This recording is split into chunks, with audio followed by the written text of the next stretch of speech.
For information on the जी नमस्कार, मैं राजन Naik face वार्ता कैमरे हमारे विचार आपके हिंदी समाचार पत्र न्यूज नेटवर्क। आज हम हैं श्री तेज राम 4G के साथ, जो निगम पार्षद है और चेयरमैन भी है करोल बाग जोन से। अभी आने से पहले हमने देखा कि यहाँ एक मीटिंग चल रही थी, बहुत सारे लोग थे। उस मीटिंग में क्या डिस्कशन हुआ, क्या उद्देश्य था और सर का कार्यकाल कैसा रहा, सर ने अपने क्षेत्र में क्या क्या परिवर्तन किया। और 12 करोड़ सैलरी हमारे सफाई कर्मचारी हैं। हमारे कर्मचारी भाई सुबह घर से आकर मेहनत करते हैं, पूरी दिल्ली को स्वच्छ करते हैं, तो उनका हमारे को ऋण है। हम इस ऋण को नहीं उतार पाएंगे, परंतु सैलरी लेट हो सकती है, परंतु हम उनको टाइम पर देने की कोशिश करते हैं।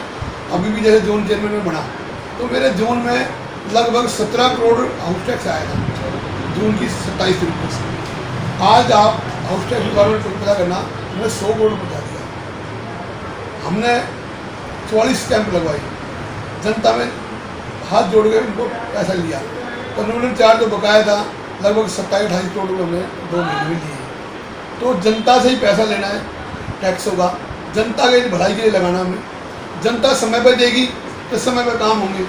बाकी निगम में पैसे का अभाव है, केजरीवाल जो फंड हमें नहीं दे पा रहा। आप पूरे इंडिया में संविधान में देखना कि जिस भी स्टेट में निगम होती है वो राज्य के अधीन होती है। आज जो दिल्ली सरकार हमें कोई काम देती है तो निगम के माध्यम से होता है। कोरोना काल के अंदर जो भी उनके आदेश आए वो काम हमने किया, चाहे वो कोरोना काल में सैनिटाइज है, चाहे घर घर सर्वे है। डीएम साहब ने जो ऑर्डर दिया उसका काम हम कर, जिसमें कि हमारे कर्मचारी सैलरी भी नहीं पाते, कोई काफ़ी रेवेन्यू का लॉस हुआ।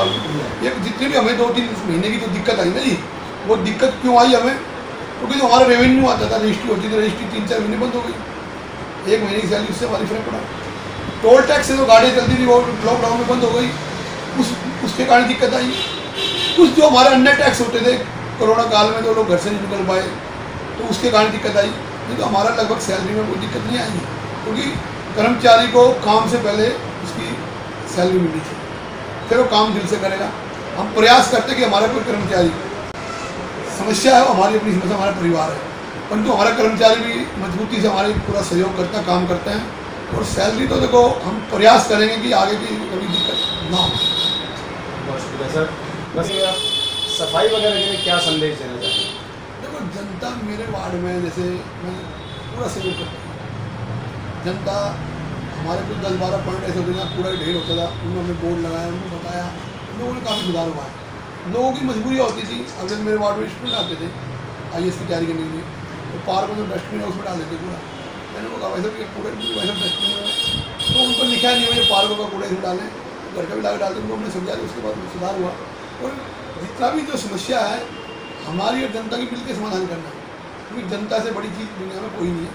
जनता हमें कुर्सी बैठाने वाली है, जनता हमें काम देने वाली है। असली राजा इस देश का तो जनता है। सर बहुत सवाल और करना चाहूँगा, जिस तरीके से मतलब बिजली जो है वो एक यूनिट तक फ्री है, पानी फ्री है या DTC जो फ्री, इस सब का जो है आपके हिसाब से क्या जनता पे प्रभाव पड़ेगा? देखो जनता को अगर कोई चीज़ फ्री मिल रही है तो वो गिफ्ट मिल रही है, प्रभाव जनता को तो नहीं पड़ेगा, जनता का तो फायदा ही होगा।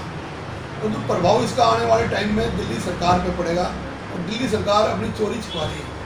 जैसे मैं सिंपल सी बात करूँ, कल मैं DTC पर कंडक्टर बैठा, मैं पैसा उनकी सैलरी कितनी है 20,000, कोई 700 लोग, एक पूरा कमांडो बैठाया, कुछ नहीं व्हाट्सअप खेलता पूरे दिन, कोई सुरक्षा का नाम नहीं वो है, उसकी 20,000 सैलरी है, तो 700 रुपये लगभग उसकी हो गई। उसके बाद जो ड्राइवर है उसकी भी 1500 लगभग है।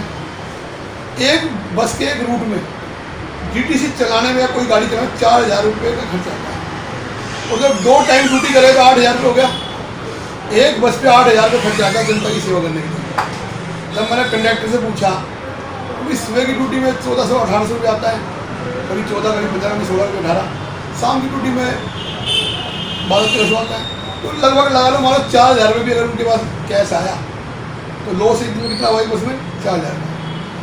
4,000 का लॉस अगर एक बस में होगा और एक महीने में कितना होगा, 1,20, और पूरे साल में कितना होगा, करोड़ों।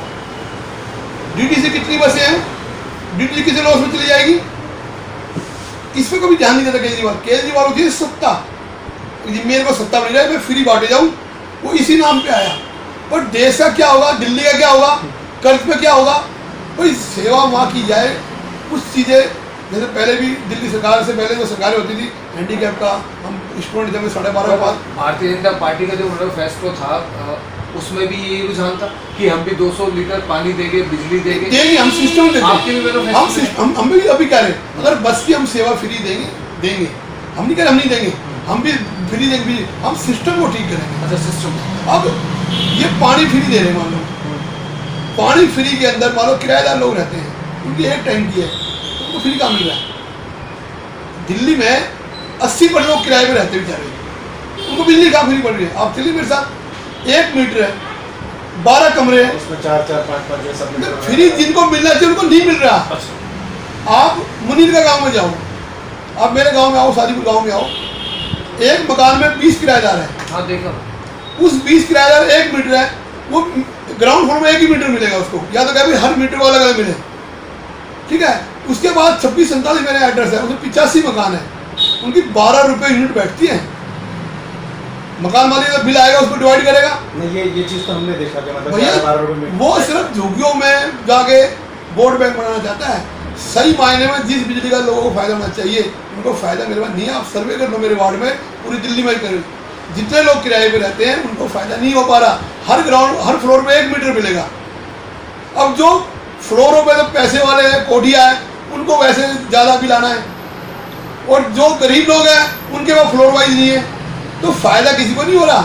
अच्छा, आम आदमी के पार्टी के जो विधायक है राजकुमार आनंद जी, उनका कहना है कि हम अगर निगम में आते हैं तो दिल्ली भ्रष्टाचार मुक्त होगा, और भारतीय जनता पार्टी का काम ही यही है कि भ्रष्टाचार करना। मैं कहता हूँ राजकुमार आनंद को मेरे सामने आमने सामने बैठे जनता दरबार लगाए, एक जवाब दे भ्रष्टाचार ये हुआ, उसका जवाब मैं दूंगा। तो लेंटर किसी का है, उनकी लेंटरों के हिसाब से आप कोई बताओ, किसी भी आदमी का अगर कोई पैसे कहीं से लेके जा रहा है, अगर वो मेरे पास शिकायत आई है तो उसका समाधान किया मैंने, 0 रुपये में नहीं लेने दिया मैंने। ऐसी ऐसी बिल्डिंगें दिखाता हूँ जहाँ 1 रुपया कोई कहने दिया है, उसके बाद अगर कोई देता है तो जानकारी मुझे दो, उसकी कार्रवाई करूँगा। मैं 5 साल का पार्षद हूँ, इससे पहले अगर कोई मेरे यहाँ से कोई पैसे लेके गया उसका नाम बताओ, और जिसने कहा है ये पैसे ले गया उस पर कार्रवाई करूँगा। राजकुमार आनंद की खुद बिल्डर है, वो खुद पैसे देता क्या? राजकुमार आनंद से ये पूछना कि आपने बिल्डिंगें बनाई है, आपने जे को कितना पैसा दिया है? राजकुमार आनंद तो इसको क्वेश्चन नहीं कर सकता। राजकुमार आनंद के पटेल रोड के ऊपर इतनी बिल्डिंगें बन रही है, अगर मेरा जेई अगर कोई एमसीडी पैसे लेके जाती है तो कार्रवाई क्यों नहीं की आपने? आम आदमी को कोई क्या भी देगा सुनी बातें। राजकुमार आनंद अगर ये विधायक बात करेगा एमसीडी लैंटर से पैसे लेके जाता है तो बता दे राजकुमार आनंद, जो आपने बिल्डिंग बनाई है कितने रुपए लैंटर आपने दिया है, उसकी कार्रवाई करूंगा राजकुमार आनंद के कहने पे। अगर कोई मेरे वार्ड में ऐसे कहता है, कोई देता है तो हमें बताओ, कोई लेता है मांगता है हमें बताओ, हमें जिसकी जानकारी उसको हमने कार्रवाई की है मैं जनता में जाकर बता सकता हूँ। जिसने मुझे बताया कि कोई कमी आई है तो उसका साथ मैंने दिया है, और ये ओपन कहा मैंने अपने 3 बार मीटिंग करके, अपना नक्शे से बनाओ, नक्शा अगर पास नहीं करा पा रहे मत कराओ, पर नक्शे से बना लो, कोई एक पैसा मत दो। मतलब आपके क्षेत्र में कोई लेंटर के पैसे नहीं ले सकता, मुझे जानकारी आपके मूलवासी। मेरे घर में आज रिश्वत 1 रुपये नहीं गया, मुझे मंदिर में खड़ा कर लो। बहुत बढ़िया। मेरे घर में अगर कोई, मेरे परिवार में अगर कोई परिवर्तन आया हो, मैं ना मेरे पास ड्राइवर, ना मेरे पास गाड़ी है, ना मेरे पास कोई हेल्पर है, 50,000 रुपये बचत करके जनता में लगाता हूँ। जो मेरे परिवार में मुझे गाड़ी के लिए भाई गाड़ी ले नहीं लूँगा गाड़ी, मुझे ड्राइवर नहीं चाहिए, मुझे सीमेंट का कट्टा चाहिए, मैंने 1400 दिन कोई गाड़ी में नहीं, पैदल आता हूँ, यहाँ से आगे ई रिक्शा पकड़ता हूँ, जोन में पैदल आता हूँ। बहुत अच्छा। और कोई ये अगर ये कह दे अभी तेलराम फोन अगर 1 रुपये की अगर वो किया ना, मेरे घर में अगर 1 रुपया गया हो कभी रिश्वत का, तो मुझे जो सजा मैं दूंगा। मेरे बच्चों में कोई प्रभाव नहीं पड़ा रिश्वत का, मेरे परिवार में 44 का मकान है, मेरी माता जी मेरे माता जी मुझे कोई आज कोई मैंने कभी रिश्वत, मैं रिश्वत को बड़ा विरोधी हूँ। मैंने 25 साल बच्चे पढ़ाए हैं, अगर पैसा कमाना चाहता ना 12-12 घंटे क्लास लेता था, और बच्चे में पढ़ाए तो आज अच्छी पोस्ट पे गए हुए। मेरे पास 1000 लोगों की टीम है, अगर 10-10 रुपये उधार मांगूंगा ना तो मैं अपना वार्ड के लिए खर्चा कर लूँगा, मुझे रिश्वत मांगनी जितनी है। अगर 25 साल मैंने बच्चे पढ़ाए। अच्छा, आप अध्यापक भी रहे? हाँ, कोचिंग से वे बच्चे पढ़ाए, बच्चे पढ़ नहीं पाते थे, एक बच्चे का 100 रुपये फीस भी लेता, तो लगा लो कि 2000 बच्चे मेरे कुछ होते थे साल में, तो 2 लाख रुपए उस समय कमा सकता था मैं, जब मुझे पैसे की जब मैं देश की जनता की सेवा कर रहा था। बहुत बढ़िया, बहुत बढ़िया। लैंड में पैसे हम क्यों लेंगे? और जो भी अगर कोई एमसीडी का लेके जाएगा वो मुझे एक भी बता दे ये आदमी ले गया, उस आदमी को ढूंढ के उनके सामने पेश कर दूंगा। ऐसे प्रतिनिधि की हमारे देश को सख्त जरूरत है। कोई प्रतिनिधि में एक सेवा कर रहा हूँ, जो मुझे पार्टी ने मौका दिया, हम भी सुनते थे, निगम पार्षद ऐसा नहीं है। हम भी कहते हैं निगम ऐसी है, ऐसे हमने निगम में चेंज किया, चेंज करेंगे। अभी मेरी 3 घंटे पहले मीटिंग हुई थी, मैंने कहा भाई जो वर्क्स डिपार्टमेंट है, जो हमारे कर्मचारी है, वो क्या पूरे दिन करते हैं, 8 घंटे की दिनचर्या चाहिए मुझे। सुबह 9 बजे हाजिरी लगा के 8 बजे क्या क्या काम किया, सब जेईओ को मैंने भी कहा है। जो आदमी मेरी ड्यूटी पे है, ऑन ड्यूटी, वो बताएगा भाई मैंने आज ये काम किया, उनकी टीम उनकी लिखित रूप में वो सारी शिकायत लिखी दो, मुझे ऑन ड्यूटी चाहिए भाई क्या काम किया जी। अगर मेरे अगर मैट है, वो मैट सुबह 9 बजे आ गए, उसने पूरे दिन क्या किया, क्या क्या कार्रवाई की, उसकी लिखित में चाहिए मेरे को डेली की। क्योंकि अगर राजकुमार आनंद मैं दोबारा कहना चाहता हूँ, वो कहता है कि लैंडर से पैसा, तो राजकुमार आनंद 25 साल से बिल्डर है और अब भी वर्तमान में जो विधायक है, एक भी एफआईआर क्यों नहीं कराई उसने, एक भी एमसीडीओ क्यों नहीं पकड़वाया उसने। मेरे वार्ड में उसकी बिल्डिंग अभी बन रही है और जिस बिल्डिंग में से ऑफिस बना गया वो अनऑथराइज काम है, वहाँ बिल्डिंग का काम चल रहा है, वो नीचे अभी वो संपूर्ण नहीं हुई, काम कंस्ट्रक्शन का काम चल रहा था। जब बिल्डिंग पास नहीं हुई, अभी मान लो बिल्डिंग में काम चल रहा है तो उसमें ऑफिस नहीं बनाना चाहिए। क्योंकि जब वहाँ लेबर काम करती है, किसी को ईंट गिर जाए, कुछ हो जाए, जब बिल्डिंग फिनिश हो जाए तो ऑफिस बनाओ। सही बात। अनऑथराइज सारे काम करता है। नाम आम आदमी पार्टी, अगर राजकुमार आनंद 4 चीजों को जवाब दे देगा, 50 लोगों के नाम बता दे एड्रेस समेत, ये आदमी महेश कुमार इस मकान में रहता है, तो मान दो आम आदमी पार्टी। 4 रिक्शा वालों के नाम बता दें, 50 रेहड़ी वालों के नाम, तेरे नाम से पूछ लो। 2000 लोगों के नाम ऐसे बता सकता हूँ जो मेरे वार्ड में रहते हैं, उनका एड्रेस समेत। ये बी ब्लॉक 288 में रहते हैं, ये डब्ल्यू इतने में रहता है, मैं बता दूँ जी। 10,000 लोगों के नाम बता सकता हूँ मैं भीड़ में। राजकुमार किराए के लोग लेके आता है अच्छा 300 लोगों में, वो एक आदमी नहीं जानते किसी को। बात आम आदमी पार्टी और राजकुमार आनंद मुझसे बात करे, जनता दरबार लगाए और जनता में बात करे, एक काम वो बताएगा मैंने ये क्या काम में बताऊंगा। उनका बजट इतना है, 10 करोड़ बजट है, 50 करोड़ है। कल 2 बजे रैली भी निकाली है उन्होंने। भाई साहब वो सारे किराए के आदमी हैं, अच्छा कार्यकर्ता की भाई नहीं। रैलियां कार्यकर्ता निकाले, देश भावना में निकाले। राजकुमार को कभी मेरे सामने बैठाओ और एक एक पे चर्चा करो, एक एक विषय पे, जल बोर्ड पे, सफाई पे, हमारी जहाँ कमी होगी उसको हम पूरा करके दिखाएंगे। पूरा किया हमने, हम कोशिश करेंगे सर। नहीं पूरी कोशिश। राजकुमार आनंद घर से 11 बजे निकलता है, मैं सिर्फ 6 बजे निकलता हूँ। मैं अपने ऑफिस में 12 घंटे पूरे वार्ड में रहता हूँ। राजकुमार आनंद कहाँ कितना टाइम देता है? राजकुमार आनंद का जो काम है वो मैं पूरे कर रहा हूँ।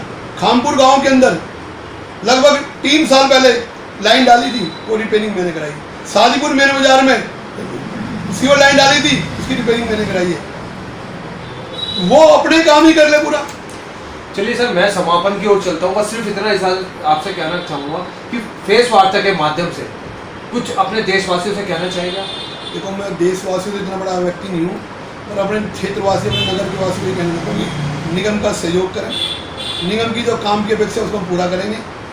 इलाके में साफ सुथरा रखें, कूड़ा न डालें। कोई अगर एमसीडीओ संबंधी कोई दिक्कत हो तो हमें बताएं, समाधान हम करेंगे। किसी को भी मेरे अगर क्षेत्र में एमसीडी से अगर कोई भ्रष्टाचार की बात आती है, मुझे जानकारी दे, समाधान मैं करूँगा। क्योंकि मैं जनता का सच्चा सिपाही बनना चाहता हूँ। मैं जनता से निकल के आया हूँ। मेरे परिवार में इसमें कोई नेता नहीं है, राजनेता नहीं है। मुझे ईमानदारी से बताता हूँ, मैंने पार्टी टिकट भी नहीं मांगी थी। मुझे खुद पार्टी जी ने चुनाव लड़वाया। मैंने कभी ये नहीं कहा मुझे चेयरमैन बनाओ जी, मैं किसी दौड़ में नहीं होता। पार्टी जो तय करती है वो मैं काम करता हूँ जी। हम उम्मीद करेंगे सर जनता जो आपसे अपेक्षाएं रखती है वो अपेक्षाएं पूरी हो। और इसी के साथ मैं लेता हूँ इजाजत।